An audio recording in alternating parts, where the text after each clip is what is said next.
A lot of people woke up in Michigan today feeling an immense sense of relief because not only was our governor reelected, but both our House and Senate in the state swung blue, and there were a number of local elections that also swung blue.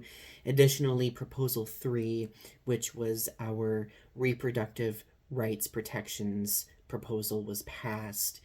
And as an LGBTQ plus person who felt a lot of apprehension and fear, like many have, and many continue to feel throughout the country, I felt a huge sense of relief, but I am going to go as far as calling it cautious relief.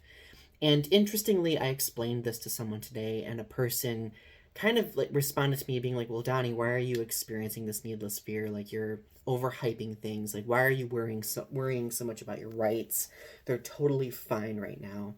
And I tried to turn it into an educational moment because the truth is the LGBTQ plus community has always existed in this liminal space of cautious relief or cautious optimism because historically speaking our rights have always dangled from this precipice of always having to think about what the next moves are several steps ahead because we don't know after an election cycle who the next election who the next elected officials will be and whether or not they will support whatever rights we've gained because those rights are what dangles over that precipice, right? Like we might have one person now who supports marriage equality, and a whole variety of other LGBTQ plus rights, but the next person elected filling that person's space might completely be advocating for reversing all of those rights. And that's a very scary and uncertain place to be.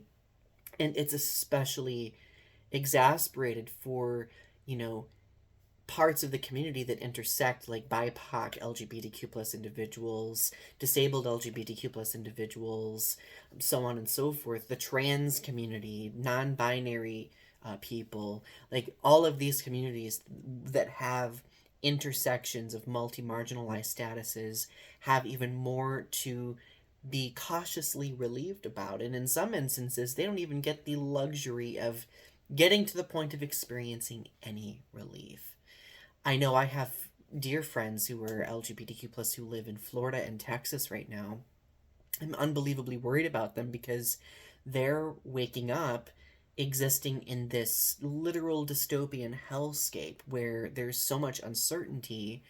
There's book bannings, there's, like LGBTQ plus educators being, threatened on a daily basis with these don't say gay or trans bills. Like there is a lot to still worry about. So if you see an LGBTQ plus person being cautiously relieved but still being cautious, grant them that grace because we've been conditioned for many many years to be relieved to some degree but also be like, okay, well, now we have to think about how well we're going to be in the next 4 to 6 years. So anyway, I just wanted to share those thoughts. I wanted to share that perspective, because I know it might not be something that a lot of people think about.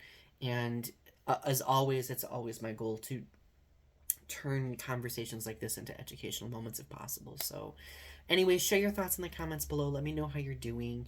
Click like, subscribe to my channel if you haven't yet. And as always, stay safe. And thank you all for listening. Have a good night.